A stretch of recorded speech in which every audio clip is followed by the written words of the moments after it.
一则突如其来的噩耗瞬间令朝鲜全面停摆，朝鲜的最高领导人金正日不幸去世，悲痛过后更是迷茫，在迷茫中，一位年轻的继承者开启了属于自己的时代。对于朝鲜人来说，2011年冬天无疑充斥着深沉的灰暗与绝望。12月17号，突如其来的急性心肌梗塞夺走了朝鲜最高领导人金正日的生命。2天后，朝鲜国家最高权力机构向外界公布了这一噩耗。消息刚刚传出，朝鲜举国悲痛，平壤街头更是有民众忍不住哭嚎，留下了我们该怎么办？在民众的哭喊声中，年轻的金正恩被猝不及防地推至台前。相比父亲与爷爷，他无疑是特殊的。这种特殊足以令朝鲜人捏一把冷汗。原因非常简单，身为朝鲜的第3代领导人，金正恩既年轻又稚嫩，成为国家的舵手不仅需要勇气、决心与毅力，更靠经验。但是金正恩既没有历经残酷战火的洗礼，又不曾长期参与政治。更何况当时的金正恩所要面对的不仅是父亲留下的并不完美的基业，而且还要接受整个国际社会的目光。不少国家正等着看朝鲜笑话。箭在弦上，摆在金正恩眼前的路只剩一条，但是金正恩所面临的难题却着实让人头大。纵观朝鲜国运，可谓是跌宕起伏，一波三折。上世纪70年代，朝鲜曾有过无比辉煌的黄金时代，冷战的烽火同样蔓延到了朝鲜半岛，然而却意想不到地为朝鲜捎来了好运气。为了与美国对抗，苏联有意扶持朝鲜，与南边的韩国同场竞技，因此苏联竭尽所能给予了朝鲜大量援助，不仅有大量的资金涌入半岛，更有数不尽的技术人员奔赴朝鲜。那时朝鲜活在苏联宽大的羽翼之下，不必独自去面对风浪，备受庇护。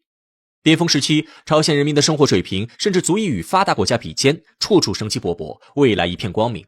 然而朝鲜的繁荣终究只是一种假象，朝鲜上上下下都烙印着苏联的痕迹，以此兴者必以此亡。果然，苏联解体后，朝鲜陷入混乱，经济系统全面崩溃。更要命的是，无情的天灾连续3年袭击朝鲜，令朝鲜落入了苦难行军的窘境。1990年到1998年间，朝鲜经济连续9年负增长，创下纪录。粮食危机与经济困境相伴相生。纵然进入新世纪后，苦难行军结束，朝鲜经济依旧如同一潭死水。进入金正日时代后，尽管朝鲜经济出现过短暂复苏，最高增长率达到了 6.1%， 但是2006年朝鲜经济重新进入负增长轨道。金正恩接手时，朝鲜的重化工业经济增长率为负 4.2%， 制造业为负 3%， 轻工业的发展也不容乐观。而这些惨不忍睹的数字背后，又揭露了朝鲜的另一窘境，那便是外交孤立。此前，朝鲜经济之所以急转直下，是因为朝鲜进行了2次核试验，引起了众怒。在美国的带领下，国际社会开始对朝鲜进行经济制裁。除了经济上的影响外，朝鲜在外交领域也彻底沦为了一座孤岛。所有与朝鲜交往的国家都会受到同样的谴责。西方世界对朝鲜穷追不舍，强迫朝鲜放弃核武器。而朝鲜曾经的大哥苏联摇身一变成为俄罗斯之后，也对朝鲜态度大变。当时俄罗斯自身便处于迷茫中，曾经渴求过西方社会认同。相比于朝鲜，俄罗斯更愿意倾向韩国。可见当时摆在金正恩眼前的是不折不扣的烂摊子。粮食危机、经济困境与外交孤立，犹如3座沉甸甸的大山压在朝鲜人民肩头。那么金正恩究竟是如何破局的？金正恩做的第一件事就是调整国家战略。金正恩深知，想要发展，经济是一切的基础，有了钱就能解决民生问题，也能投入军队建设，同时提升朝鲜的国际地位。而想要发展经济，势必要做一次彻底的革新。在先军战略的指导下，朝鲜的建设重心始终不是经济，而是关注军队，维持稳定。金正恩认为，需要维稳的时代正在慢慢过去，充斥着先军色彩的战略必须慢慢被淡化。于是2013年3月，金正恩首次提出了经合并举的战略方案。所谓经合并举，就是一手抓经济，一手发展核武器。这意味着金正恩在保全国家武装力量的前提下，愿意将更多精力投入经济领域。他在2016年朝鲜劳动党第7次代表大会上说，朝鲜已经是军事强国，但朝鲜的经济水平远远没有达到应有的水准，因此必须加强经济强国的建设。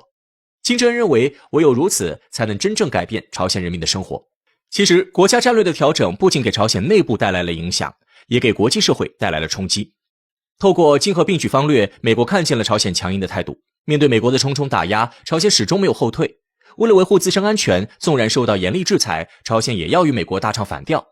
朝鲜的强硬无异于给了美国一记响亮的耳光，实际上在无形中提升了朝鲜的国际地位。与调整国家战略相配合，金正恩还加强了党的领导，调整了金正日执政时期的先军领导体制，强化了劳动党的唯一性。国家战略转变完成后，粮食危机基本解决，朝鲜的经济也迎来了全新增长点。花团锦簇之下，金正恩却始终不曾放弃对军事力量的追求。在他看来，国防既是破局关键，也是国家最坚强的后盾。近年来，朝鲜进行了多次导弹试验，各项技术取得了显著提升。2024年开年，朝鲜与韩国的导弹之争更是炸响平地惊雷，让世界再次看见了朝鲜的实力。现如今，朝鲜不遗余力推动核武器的小型化与轻量化，全面提升研发能力，配合军队体制改革，让朝鲜军队摆脱老式结构，朝尖端化与精锐化不断迈进。万事俱备，只欠东风。做好充分准备后，金正恩开始着手改善国家的外部环境。与往昔的被动防御不同，这次金正恩决定主动出击。一方面，金正恩努力加强朝鲜与社会主义国家间的联系。金正恩认为，社会主义国家之间有着血浓于水的亲密关系，必须成为外交的重点。尤其是对中国，金正恩更是一再强调要深化中朝两国用鲜血而凝聚起的传统友谊。正因如此，中朝两国在半岛无核化、朝美关系、朝韩关系等影响世界和平的关键议题上有了更多交流。另一方面，对于俄罗斯这样的传统友好国家，金正恩也是极力示好，不仅展开了项目上的合作，高层更是走动频繁。可见金正恩打破外交孤立的思路十分清晰，那便是团结一切可以团结的力量。最重要的是，金正恩执政后，朝鲜开始尝试缓和与韩国及美国的关系。众所周知，韩国背后站立着美国，因此从某种程度上来说，两者是一体的。2018年，为了打开局面，朝鲜与韩国先后举行了3次会晤，双方签订了一系列协议。同年6月，朝鲜与美国在新加坡举行了第一次首脑直接会谈，特朗普与金正恩面对面展开交流，开创了历史。然而遗憾的是，在2019年的朝美河内会谈里，双方再次产生了意见分歧。朝鲜提出愿意在美方的监督下完全废弃宁边核设施，同时要求美方解除2016年到2017年间的5个民生经济制裁。但是美国认为这与完全解除制裁无异，双方最终不欢而散。但无论如何，能够展开交流便已经是破冰的信号。过去10年，金正恩率领朝鲜走出了困局，未来朝鲜的命运究竟将何去何从，世界仍拭目以待。2022年底，巴基斯坦爆发了严重的外汇危机，仅仅1周的时间就用掉了全国1/4的外汇储备，国库里仅剩30.9亿美元。这也意味着巴基斯坦国库里的钱仅只够支撑不到1个月的时间，更别提外面还有一堆债务没有结算了。难怪巴基斯坦的国防部长会忍不住说，巴基斯坦早就已经是一个违约的破产国家。为啥巴基斯坦就这么穷呢？其实如今困扰着巴铁的有3大穷癌，而这3点真的可谓是招招致命。巴铁这么穷，中国咋不去扶上一把呢？事实上，近些年来中国对巴基斯坦的输血一直都没有停过。就拿2022年底的外债危机来说，就是中国出手相助，才成功让巴基斯坦渡过难关。除此之外，中国在巴基斯坦援助的基础设施建设也不少，很多时候甚至都是有求必应。那么，既然中国对巴基斯坦的援助毫不吝啬，可为什么巴基斯坦的经济依然不见起色呢？关于这个问题的答案，也是导致巴铁的3大穷癌之首，那就是政治斗争。巴基斯坦的政局虽然表面上看上去风平浪静，其实背地里早已暗流涌动，混乱不堪了。就拿中国援助的态度这件事来说，面对中国帮助进行基础设施建设，巴基斯坦有的地方就特别欢迎，而有的地方呢就特别反感中国的基建援助，甚至干脆禁止中国基建队进入。要知道，中国对巴基斯坦的援建可以说是国家层面上达成的协议共识，可地方上却能自作主张的形成截然不同的态度。显然，窥一夜而至深秋，巴基斯坦的政局属实不简单。实际上，巴基斯坦的政治乱局绝非一朝一夕的事情，可以说从建国开始就一直存在。印巴分治之际，尽管在宗教的区分之下，巴基斯坦的国民基本都信仰伊斯兰教，但大家在此之前却来自不同的民族，拥有着不同的文化与语言，彼此毫无联系，甚至有的还有仇恨。如今被强行大杂烩一般的炖到一起，不可避免的摩擦就产生了。巴基斯坦拥有72个民族，其中主体民族就有6个之多。在这样的背景之下，别说安静下来好好发展，就是新国家叫什么，首都定在哪里，都已经吵得不可开交。这使得巴基斯坦的国父真纳头疼不已，无奈做出和稀泥的举措，通过拉拢大多数人来压制少部分人，从而达到表面上的和谐。但是这样和稀泥的办法注定只能维持一时的平衡，长久下去早晚还是会出问题。1948年，真纳因病去世，而他过于短暂的一生也使得巴基斯坦存在的很多毛病都没能得到解决，其中最为核心的就是没有一个继任者能像真纳那样得到所有人的幸福。1969年，在2次印巴战争失败以后，维持了10年之久的军政府垮台，巴基斯坦进入民选政治阶段。但是由于彼时的巴基斯坦从未进行过社会的改革，很多农村与边远地区依然处在封建时代当中，这就使得巴基斯坦的民选政治与我们大多数人所了解的相差甚远。因为虽然表面上说的是每个人都有选票，但实际上这些选票的真正所有者应该是那些地主们。最终不可避免的，这所谓的民主政治变成了一场斗富游戏。民主政治变成斗富游戏有什么危害呢？答案显然易见，就是被选举出来的领导人首先需要满足的并非国家的利益，而是其背后的支持势力。这就导致巴基斯坦的政治格局朝令夕改，经常一朝天子一朝臣。每次换届之后，哪怕你前任有些地方做得好，但因为不出于同一个利益集团，就要全盘否定。如此一来，别谈发展了，能不出内乱就已经算成功。除此之外，由于选举成本的高昂，这使得在成功上任之后，这些利益集团的分赃几乎已经到了丧心病狂的地步。就拿新德省的一项排污工程计划，原本申报着需要180亿卢比，可申报到中央却变成了1160亿。尽管最终政府好说歹说把预算压到了750亿，但中间的差值依然到了惊人的4倍。至于为什么这么多钱，多的钱又去了哪里，相信大家都应该心知肚明。其实穷从来都不可怕，真正可怕的是没有改变穷的能力，而巴基斯坦恰恰就是这样的存在。都说穷啥都不能穷教育，这几乎是全世界所有国家的共识。哪怕是战乱中的叙利亚，我们依然可以看到很多学校在废墟上被建起。可处在相对和平当中的巴基斯坦，它的教育真的只能用一言难尽来形容。根据世界银行在2014年给出的一份报告显示，巴基斯坦的国民教育指数仅排到了被调查国家的113名。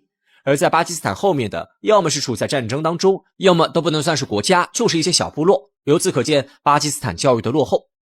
在如今的巴基斯坦，受过小学1至5年教育的儿童仅有 60%， 而这还是抛去女性的。为什么？因为很多女孩在这个年龄已经结了婚。既然有这么多问题，难道巴基斯坦政府就放任不管吗？其实还真管过，但最终的结果却是管不了。就拿未成年人结婚这件事来说，2019年4月，巴基斯坦参议院投票通过了禁止同婚法案，用来保护女孩。但这条法案仅仅推行了不到4个月，便又在国民议会上被否决。而这已经是类似的法案第3次被否决，其背后都站着同样的一个庞然大物，那就是宗教派。显然，想要越过宗教来改革陋习，并没有那么容易。众所周知，由于一些历史遗留的问题，印度与巴基斯坦向来都不对付，几乎每时每刻都处在擦枪走火的边缘。也正因为这样，尽管巴基斯坦很穷，但却丝毫不敢放松军事预算，而这恰恰极大拖累了巴基斯坦的发展。当然，如果只有印度一个敌人，那其实倒也能勉强维持得住。可偏偏巴基斯坦由于一些特殊原因，始终无法摆脱恐怖主义的影响。据南亚一家网站 SATP 统计，在最巅峰的时候，巴基斯坦境内有超过80个恐怖组织活跃，哪怕到今天依然存在一半以上。如今虽然恐怖组织已经有所收敛，这些事件可能发生的并不算频繁，但依然给巴基斯坦的政府造成了极大压力。当然，这里也不得不说一句巴基斯坦的恐怖主义说白了还是自己作出来的。我们前面说了，巴基斯坦在建国的时候，为了维持表面的平衡，真纳采取了拉多采少的政策，而这里被采的少部分人就有俾路支省，而现如今的绝大多数恐怖分子也都出自这里。大家都普遍认为巴基斯坦政府厚此薄彼，觉得既然你不仁，那我自然也没必要讲道义，因而经常闹独立，搞恐袭活动。前些年，中国曾向巴基斯坦租借了一个名为巴达尔港的港口，彼时很多人都觉得巴基斯坦或许能借着这股劲儿好起来。可直到今天，10多年过去了，巴达尔港依然没有怎么好好建设起来。为什么？答案很简单，因为这个港口好巧不巧就在俾路支省。你巴基斯坦当年不把我当自己人，现在我能让你过好日子啊？答案显而易见，如今也只能感慨一句，巴基斯坦人属实没这好命。不过话说回来，巴基斯坦倒也不是真的无药可救。作为一个拥有将近 2.5 亿人口的大国，内部自然资源又比较丰富，事实上从潜力来说，巴基斯坦的前途还是有的。当然这一切的前提是巴基斯坦能治好自己身上的3大癌症，而且这病也只能自己来治，依靠旁人终究不是长久之计。如今在巴基斯坦政府的努力之下，相较于10年前，在恐怖袭击方面现在已经少了很多。至于教育、禁止同婚方面，我们也一直可以看到巴基斯坦的有关方面在做着努力。而过去几年，在反腐方面，巴基斯坦政府也取得了一些显著的成果，但这依然远远不够，而且能否维持住这样的稳中向好依然是个问题。所以对于巴基斯坦来讲，想要富起来的道路依然任重道远。